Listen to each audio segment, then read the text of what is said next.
بس ہو گئی زکوٰۃ ہماری چلی گئی. یہ مہینہ بہت سمجھنے کا، اسلام جو انسانیت پہ مبنی مذہب پورا مذہب ہے، اس کو ہم اس پورے رمضان میں جس طرح سے پڑھتے ہیں، جب قرآن شریف کو بھی بار بار پڑھتے ہیں، میں کہتی ہوں جسے اس کو ٹرانسلیشن، اس کی میننگ بھی پڑھنا چاہیے. ترجمے کے ساتھ ظاہر ہے جب اچھے اسکرپچر کو آپ بار بار پڑھیں گے جو انسانیت بتا رہا ہے آپ کو، تو آپ کے اندر کچھ نہ کچھ مہینے بھر کے اندر انسانیت جاگتی ہے.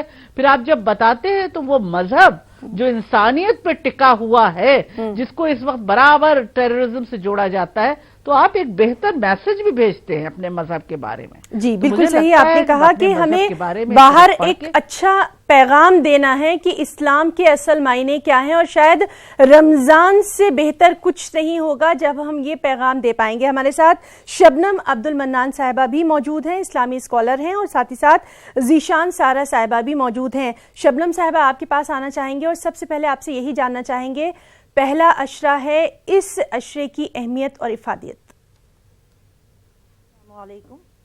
تمام ناظرین کو رمضان مبارک ہو، اور اللہ تعالی ہم سب کو رمضان مبارک سے تمام تر فائدے حاصل کرنے کا موقع عطا فرمائے اور توفیق عطا فرمائے. رمضان المبارک کا یہ پہلا عشرہ ہے، آج پہلا روزہ ہے. ویسے تو رمضان المبارک کے 30 دن کی بہت بڑی فضیلت ہے، لیکن اسے 3 حصوں میں بانٹا گیا ہے. چونکہ یہ پہلا عشرہ ہے تو رحمت کا عشرہ ہے یہ، اسی لیے ہر وقت ہم اللہ تعالیٰ سے رحمت کی دعا مانگتے رہیں. اور اس مہینے، اس عشرے کی خاص دعا ہے ربی غفر ورحم وانت خیر الراحمین. ایک اور دعا ہے یا حی یا قیوم برحمتک نستغیث یا استغیث، دونوں طریقے سے پڑھ سکتے ہیں. یہ اپنی زبان پر ہر وقت رکھے. جب کسی چیز کی شروعات ہوتی ہے، یا ہم کسی کو منانا چاہتے ہیں، یا کسی سے کچھ حاصل کرنا چاہتے ہیں، تو سب سے پہلے ضروری ہے اس کا التفات پانا، اس کا توجہ پانا، اس کی محبت کو پانا. جب ہم اس کی محبت کو پا لیتے ہیں تو پھر ہمارے اوپر تحفے تحائف کی بارش ہوتی ہے. اور جب تحفے تحائف کی بارش ہوتی ہے تو اس کے بعد جو محبت کرنے والا ہے، جن کی محبت کو ہم چاہ رہے ہیں، وہ ہمیں گلے سے لگا لیتا ہے. تو یہی یہ مہینے کو 3 حصوں میں بانٹا گیا ہے، پہلا رحمت کا، دوسرا برکت کا، اور تیسرا مغفرت کا. تو یہ مہینہ، یہ عشرہ جو ہمیں ملا ہے، یہ رحمت حاصل کرنے کے لیے ملا ہے. زیادہ سے زیادہ وقت، اور جو ہم آپ کو ایک اور بات بتانا چاہیں گے کہ چونکہ اس مہینے میں قرآن کا نزول ہوا ہے، اور قرآن 3 باتوں پہ مکمل ہے. پہلا، اللہ کی رضا کو حاصل کرنا اس کی عبادت کر کے، اور آپ صلی اللہ علیہ وسلم کی رضا کو حاصل کرنا اس کی اطاعت کر کے، اور لوگوں کی محبت کو حاصل کرنا اس کی خدمت کر کے. اور جب ہم لوگوں کی محبت حاصل کر لیں گے تو اللہ اور اس کے رسول کی رضا بھی ہمیں حاصل ہو جائے گی. لہٰذا ان تینوں کام کو اس مہینے میں ہمیں کرنا ہے: اللہ کی عبادت، حضور کی اطاعت، اور انسان کی خدمت. ٹھیک ہے. عبادت میں روزہ شامل ہے، نماز شامل ہے. اطاعت میں آپ صلی اللہ علیہ وسلم کے بتائے ہوئے تمام سنن، تمام دعائیں، تمام طریقے شامل ہیں. اور خدمت خلق میں افطار، سحری کرانا، صدقات دینا، زکوٰۃ دینا، اور ضرورت مندوں کی ضرورت کو پورا کرنا. اگر ہمارے پاس پیسے نہیں ہیں تو کم سے کم ہاتھ سے ان کی خدمت کرے، ایک گلاس پانی پلا کر افطار کرائے، یا کھجور کھلا کر. کچھ نہیں تو دل جوئی کر کے، محبت سے، مسکراہٹ سے ہی کر لے. تو یہ 3 کام ہمیں کرنا ہے اس مہینے میں، بالکل، جو کہ پورا قرآن کا نچوڑ ہے. بہت صحیح آپ نے بات کہی کہ کم سے کم ہم اپنی زبان سے ہی اگر نیک کلمات ادا کر لیں تو شاید بہت سارے مسئلوں کا حل جو ہے وہ یہی مل جائے گا. ذیشان سارا صاحبہ آپ کے پاس آنا چاہیں گے. آپ کو ہماری آواز آ رہی ہے؟ جی ہنا، میں آپ کی آواز سن سکتی ہوں. جی آپ سے سب سے پہلے ہم یہی جاننا چاہیں گے، جس طرح سے جس طرح سے نئی نسل کے ساتھ آپ جڑی ہوئی ہیں ماشاءاللہ سے، اور نئی نسل کو خاص طور سے رمضان کی اہمیت سمجھانے کے لیے ہمیں کس طرح سے آگے آنا چاہیے؟ جو ہم سب ذمہ دار خواتین ہیں، کس طرح سے ان کو بتائیں کہ یہ صرف فاقہ کرنا نہیں ہے، یہ صرف اس لیے نہیں کہ بھائی میں آج روزہ ہوں تو میں دنیا کے تمام کام چھوڑ دوں گا، میں پڑھائی بھی نہیں کروں گا، میں نوکری پہ بھی نہیں جاؤں گا. ایسا نہیں ہے، بلکہ روزے کے ساتھ مجھے عبادت بھی کرنی ہے، اور ساتھ ہی ساتھ تمام دنیا کے کام بھی کرنے ہیں. تبھی شاید صراط المستقیم کا صحیح مطلب سمجھ میں آئے گا. جی جی جی بالکل ہنا، میں آپ کی بات سے پوری طرح متفق ہوں. سب سے پہلے تو میں نیوز 18 اردو کی پوری ٹیم اور اس چینل کے تھرو عالم اسلام کو رمضان المبارک کی مبارکباد پیش کرتی ہوں. آپ نے جو بات کہی نوجوان نسل کی تیاری ہم رمضان کے مبارک مہینے میں کس طرح کر سکتے ہیں، چند باتیں میں یہاں پر عرض کرنا چاہوں گی. سب سے پہلی بات تو یہ کہ خواتین کے لیے رمضان کا مہینہ بہت ہی اہم ہوتا ہے، کیونکہ یہ ان کے لیے دوہرا اجر کمانے کا جو ہے باعث بنتا ہے کہ ہم اپنے گھر کی ذمہ داری کو بھی دیکھتے ہیں، پکوان وغیرہ کو بھی دیکھتے ہیں، اور ساتھ ہی ہماری عبادتیں اور ہمارے نوافل تراویح وغیرہ میں بھی ہم مشغول رہتے ہیں. تو یہ ہمارے لیے دوہرے اجر کا باعث ہے. اب یہاں پر آپ نے جو سوال کیا بہت ہی اچھا سوال ہے کہ تربیت کس طرح ہم کریں، نوجوان نسل کو کس طرح ایک ڈائیورژن ملے. تو یہ ہمارے کردار اور ہمارے اخلاق کے تھرو ہم یہ کر سکتے ہیں. خواتین کا یہاں سب سے بڑا رول ہوتا ہے کہ ہم رمضان کے مہینے میں صرف اپنی مصروفیات کو کچن کی حد تک ہی محدود نہ رکھیں، بلکہ ہم پورے گھر کا ماحول پاکیزہ بنانے اور دیندار بنانے کی کوشش کریں. وہ اس طرح ہو سکتا ہے کہ ہم افطار کی تیاری کچھ عرصہ پہلے کر لیں، اور افطار کا جو موقع ہوتا ہے اللہ تعالیٰ نے کہا کہ اس وقت کی دعاؤں کو وہ قبول کرتا ہے، تو ہم اپنے بچوں کو اس وقت ساتھ میں لے کے بیٹھے، کوشش کریں کہ پوری فیملی ہماری ٹوگیدر رہے اور ہم ساتھ بیٹھ کر کے ذکر و اذکار کریں اور اللہ تعالیٰ سے دعائیں کریں.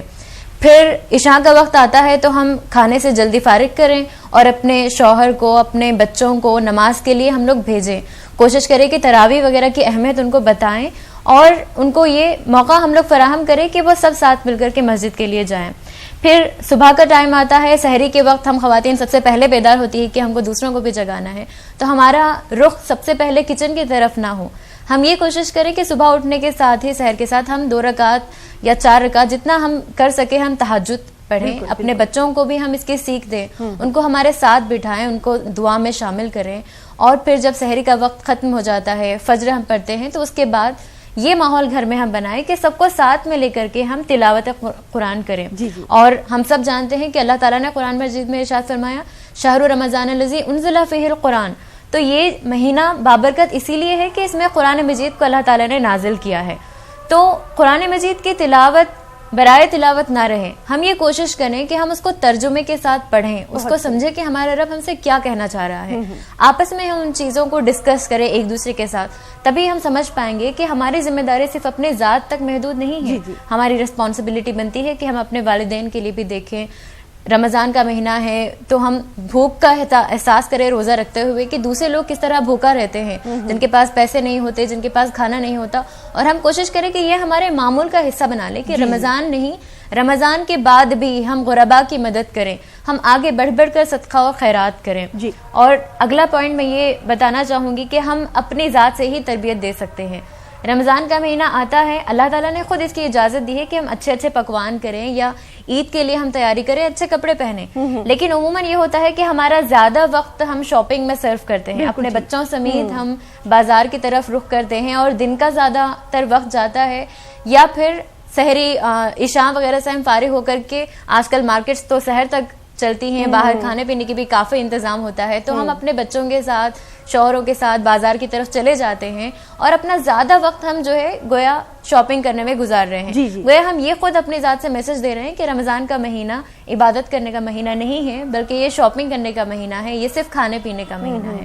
ساتھ میں ہم لوگ یہ معمول بنا لیں کہ روزانہ کی گفتگو میں ہم جھوٹ، غیبت، چغلی وغیرہ اس طرح کی باتوں سے اپنے آپ کو بہترین ٹریننگ پیریڈ ہے جس کو ہمیں پورے سال جو ہے اسی طرح سے اس کے اوپر عمل کرتے رہنا چاہیے. اور طاہرہ حسن صاحب آپ کے پاس آنا چاہیں گے. جس طرح سے بریک پہ جانے سے پہلے ہم بات کر رہے تھے کہ شروع سے ہی بہترین ٹریننگ پیریڈ جو ہے وہ تصور کیا جاتا رہا ہے رمضان المبارک کو، لیکن شاید آپ بھی اس بات سے متفق ہوں گی کہ اکثر ہم نے دیکھا کہ جو افطار پارٹیاں ہوتی ہیں یا جب آپس میں ملتے ہیں تو یا تو کھانے کے موضوع پر بات چیت سمٹ کر رہ جاتی ہے، یا عید میں تم کیا کپڑے بنواؤ گی، اس کے ساتھ جویلری کیا ہوگی، سینڈل کیا ہوگی، انہی تمام چیزوں میں سمٹ کر رہ گئی ہے ہمارا جو یہ رمضان ہے.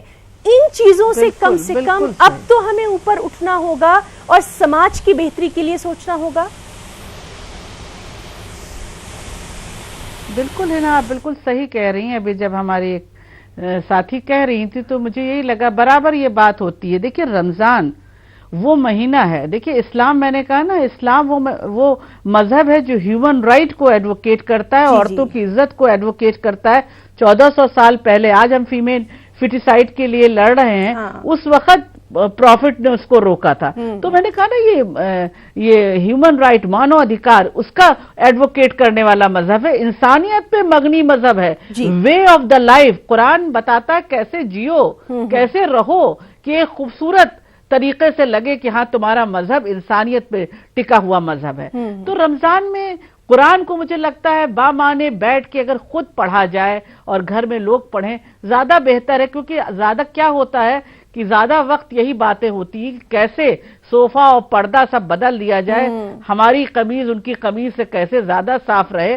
کالونیوں میں یہی چل رہا ہے کہ یہاں پورا بدل جائے, اس سے پہلے وہاں پورا بدل جائے, اور یہ سب بدل جائے, اور اس کے بعد یہ بھی ایڈوکیٹ کریں گے کہ نہیں بھائی ہم بڑا اسلام کو مانتے ہیں اور بہت عبادت کر رہے ہیں. ارے جناب, عبادت ایسی کیجئے کہ لگے, آپ ایک لے جائیے, مثال لے جائیے, آس پاس کے لوگ جو غیر مذہب کے ہیں وہ سمجھیں کہ آپ کا مذہب کیا ہے. جب بھوک اور پیاس, اپنے نفس پہ قابو کرنا اس کا پورا مقصد ہے روزے کا, تو اس کو آپ کر کے کریے نا. وہ جو غریب ہیں ان کے آپ جائیے, ان کے گھر دیجئے, لوگ دیکھیں کہ بھئی اسلام کا مذہب یہ نہیں, مذہب یہ روزے کا یہ مطلب نہیں ہے رمضان کا کہ صرف گھروں کو بدلیں اور اسٹیٹس سمبل بنا کے رکھیں. آپ کو تو رسول اللہ نے بتایا ہے نا کہ کیسے منائیے, کیا کریے. اور قرآن بتا رہا ہے it's a way of life, کہ زندگی کیسے جیو, کیسے چلاؤ, اسی بات کو آگے بڑھائیں گے, عبادت کرو, کیسے رمضان کو بناؤ. شبنم عبدالمنان صاحبہ بھی ہمارے ساتھ موجود ہیں. جی شبنم صاحبہ, جس طرح سے لگاتار طاہرہ حسن صاحبہ اور ذیشان سارن نے بھی یہ بات کہی کہ قرآن مجید کو اگر ہم ترجمے کے ساتھ کم سے کم رمضان میں پڑھ لیں گے تو بہت سارے مسئلوں کا حل خود ہمیں ذاتی طور پہ پتہ چل جائے گا, پھر ہمیں ادھر ادھر بھٹکنے کی ضرورت نہیں پڑے گی. یہ چیز ہم کب سمجھیں گے؟ جی بالکل. سب سے پہلے میں یہ بتا دوں کہ یہ جو مہینہ ہے رمضان کا, اللہ تعالیٰ نے اس مہینے کو اپنی کتاب کو, اپنے جو ان کے اللہ تعالیٰ کی 4 کتابیں ہیں اس کو نازل کرنے کے لیے چنا ہے. اس مہینے میں ابراہیم علیہ السلام پر صحیفے نازل ہوئے. اسی مہینے میں 2 رمضان کو موسیٰ علیہ السلام پر توریت نازل ہوا. اسی مہینے میں 8 تاریخ کو حضرت داؤد علیہ السلام پر زبور نازل ہوا. اور اسی مہینے میں 12 یا 18 تاریخ کو حضرت عیسیٰ علیہ السلام پر انجیل نازل ہوا. اور اسی مہینے میں شب قدر کی رات میں غار حرا میں حضور اقدس محمد صلی اللہ علیہ وسلم پر قرآن نازل کیا گیا, جو کہ تمام کتابوں کا خلاصہ ہے. اور جو قرآن ہے وہ راہ ہدایت ہے, راہ نجات ہے, سسٹم آف لائف ہے. انسان کو جینے کا سلیقہ سکھاتا ہے. انسان کو ہر فیلڈ میں اسے کیا کرنا چاہیے. چونکہ انسان اللہ کا پروڈکٹ ہے, اللہ کا بنایا ہوا ہے, تو اللہ تعالیٰ نے اپنے پروڈکٹ کے لیے ایک گائیڈ بک بھیجا ہے. اور یہ صرف مسلمانوں کے لیے نہیں ہے, ساری انسانیت کے لیے ہے, ساری انسانیت کے لیے. لہٰذا رمضان چونکہ علم والا مہینہ ہے, اللہ تعالیٰ نے اس کو علم کے لیے چنا ہے. تو ہمیں چاہیے کہ ایک تو پورے سال ہم قرآن کو بغیر ترجمے کے نہ پڑھے, سیکھے, اپنے بچوں کو سکھائے, لیکن کم سے کم رمضان میں اس کو بیٹھ کر ٹرانسلیشن سے پڑھے اگر آپ کو فرصت ہے تو. جب آپ کام کر رہی ہیں تو اللہ تعالیٰ نے اتنی بڑی نعمت ہمیں انٹرنیٹ دیا ہے, آپ اسے اپنے موبائل پہ لگا کے رکھ دیں, اسے سنتی رہیں ترجمے کے ساتھ, ساتھ ساتھ آپ کا ہاتھ چلتا رہے, کچن کا کام بھی کرتی رہیں, ساتھ ساتھ آپ کا زبان چلتا رہے, جس سے آپ درود, استغفار یا یہ جو دعا ہے عشرہ کے لیے خاص, رب اغفر وارحم وانت خیر الراحمین, یہ پڑھتی رہیں. تو اس سے اچھی کیا بات ہوگی کہ بیک وقت آپ کی آنکھ بھی نیک کام کر رہی ہے, آپ کے کان بھی, آپ کے ہاتھ بھی, آپ کے زبان بھی. تو رمضان سے بہتر مہینہ ہے ہی نہیں قرآن کو اچھے سے پڑھنے کے لیے, ترجمہ سے پڑھنے کے لیے. کیونکہ آپ صلی اللہ علیہ وسلم رمضان کے مہینے میں اپنی تمام اذکار کو فرض نماز اور تراویح کے علاوہ اور نماز کے علاوہ چھوڑ دیتے تھے, صرف قرآن پڑھا کرتے تھے. زیادہ سے زیادہ قرآن پڑھا کرتے تھے. اور جبرائیل علیہ السلام کے ساتھ اس کا دور کیا کرتے تھے ہر رمضان میں. اور اپنے آخری رمضان میں انہوں نے 2 دور کیا, پورے ٹرانسلیشن اور تشریح کے ساتھ, پورے تفہیم کے ساتھ, اس کو سمجھ کر. ایسا نہیں کہ ایسے ہی بس رواں رواں, ایسا نہیں.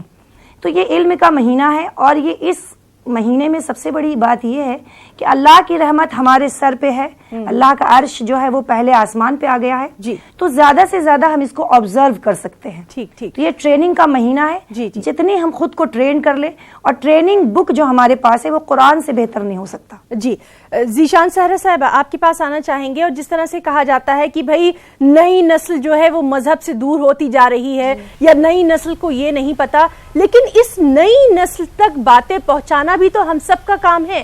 ہمیں ہی تو انہیں بتانا ہوگا کہ کیا انہیں کرنا ہے, کیسے کرنا ہے, ان کے اوپر ہم کیسے ذمہ داری ڈال سکتے ہیں. یہ چیز ہم کس طرح کریں گے, خاص طور سے رمضان کے مہینے میں؟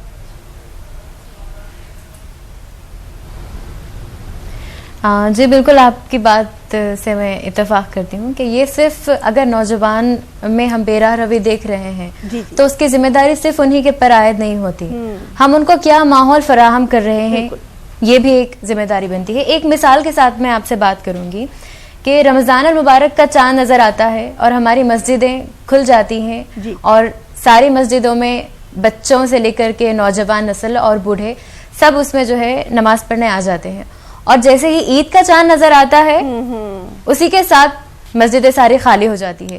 گویا جو عید کا چاند ہے وہ عید کی خوشی کے لیے نہیں آیا, بلکہ یہ پیغام دینے کے لیے آیا کہ اب رمضان المبارک ختم ہو گیا, اب آپ لوگوں کو مسجد آنے کی اجازت نہیں ہے.